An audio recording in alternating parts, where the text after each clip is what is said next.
जय श्री कृष्णा। तुला राशि और तुला लग्न के लिए 26 जनवरी से 1 फरवरी कैसा जाने वाला है। सबसे पहले तो आपकी राशि और लग्न का लॉर्ड और अष्टमेश जो एसेट का कारक है, जो ट्रैवल का कारक है, ये यहाँ पर अस्त पड़ा हुआ है मंगल के साथ में।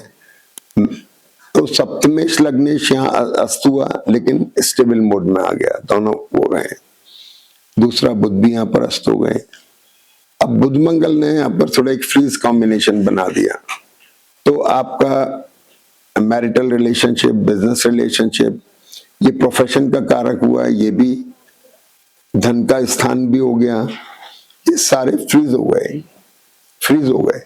यानी इनमें जकड़न सी आ गई, ये कुछ इनर्शी आ गया, ये कुछ मूवमेंट नहीं हो रहा है, इनके कुछ रिजल्ट नहीं आ रहे हैं। गुरु भाग्य भाव में है, शनि और गुरु से दृष्टि, ये सन एक्सप्लोरिंग है बहुत, और राहु आपके यहाँ पर है पंचम भाव में। यहाँ ध्यान देने की बात है कि मंगल और शनि की वजह से स्ट्रेसफुल है, यानी आप थोड़ा स्ट्रेस में हैं राहु की वजह से, तो ये चीज हो गई। अब चलिए शुरुआत होती है मंगल और बुध जो सप्तम भाव पर दृष्ट है, और यहाँ वीक की शुरुआत में चंद्रमा भी मेष राशि के और केतु से भी दृष्ट है। केतु मंगल का कॉम्बिनेशन इसे बहुत एक्यूट बना रहा है, ध्यान रखने की जरूरत है। मैरिटल और बिजनेस रिलेशनशिप को संभालने की जरूरत है, वहां पे कुछ एग्रेशन आ सकता है। स्पाउस की हेल्थ को लेके चैलेंजेस आ सकते हैं, कोई दर्द वर्द होना, खिंचाव होना या फिर इंजरी होना, ये पॉसिबल हो सकता है। या इमोशनली आपको थोड़ा सा बहुत स्ट्रेस फील हो सकता है, दोनों चीजें हैं। लेकिन शुक्र मंगल और बुध मिलकर के एक ऐसा अच्छी पोजीशन भी बना रहे हैं प्रोफेशनल पार्ट पे, क्योंकि चंद्रमा आपके दशम भाव है। आपके लिए खासतौर पे जो कुछ भी होगा बिजनेस में, बिजनेस प्रोफेशन को लेकर के रिलेटेड ही होगा। ये बात हो गई। अब चंद्रमा वृषभ राशि में आ जाते हैं, चंद्रमा वृषभ में आते हैं। चंद्रमा वृषभ में 27 तारीख को आ गए। अब चंद्रमा जो है शनि से दृष्ट होकर रिडिफाइनिंग मोड में है।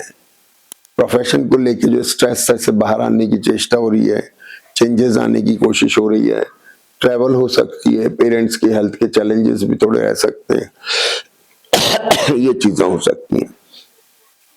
28 को चंद्रमा वृषभ राशि में दिन में 3:30 से 8:30 बजे तक वर्गोत्तम में भी आ रहे हैं, तो चंद्रमा आपको थोड़ा यहाँ रिलीफ दे रहे हैं। लेकिन अष्टम में होने की वजह से प्रोफेशन के ऊपर लगातार, अगर चंद्रम पत्री वीक है तो लगातार एक रिडिफाइनमेंट स्ट्रेस से बना हुआ है।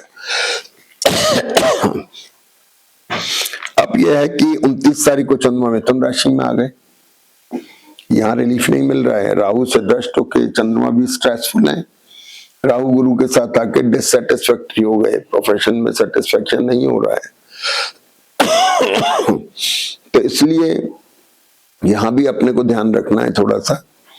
और वीक के एंड में जब कर्क राशि में चंद्रमा आते हैं, यहां विशेष ध्यान रखने की बात है, क्योंकि ये जो कॉम्बिनेशन है सारा का सारा, ये अब इस चंद्रमा पर दृष्ट है, जिसमें खास तौर पे बुध और चंद्रमा का कॉम्बिनेशन सबसे ज्यादा इंपॉर्टेंट है। और मंगल साथ बैठे, ये बिजनेस में या किसी में भी सडन इफेक्ट डालते हैं, sudden gain, sudden profit, sudden loss, financial loss. जैसे कई जन्म पत्रियों तुम एक दिन में लाखों रुपए निकल जाते हैं, ये सब इसी कॉम्बिनेशन की वजह से होते हैं।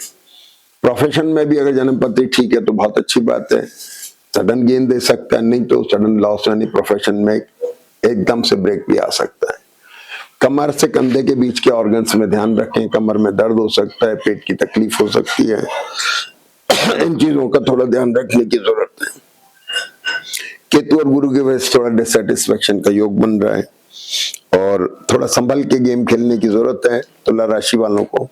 शुक्र अस्त हैं, मंगल के साथ हैं, मंगल शुक्र की पोजीशन बड़ी स्ट्रांग होती है, अभी यहाँ पर अस्त पड़े हुए हैं। इनर्शिया है इसमें थोड़ा सा एडमेंट कैरेक्टर है थोड़ा सा, तो बहुत ज्यादा अपने को ये स्ट्रेस जो है, ये थोड़ा सा इसकी वजह से हम बहुत अच्छे तरीके से हम अपना गेम प्ले नहीं कर पा रहे। स्ट्रेस की वजह से हमारी पिच स्लो है थोड़ी सी, तो केयरफुल गेम खेलें, थोड़ा रुकें, आगे फिर अच्छा टाइम आ रहा है। जय श्री कृष्ण।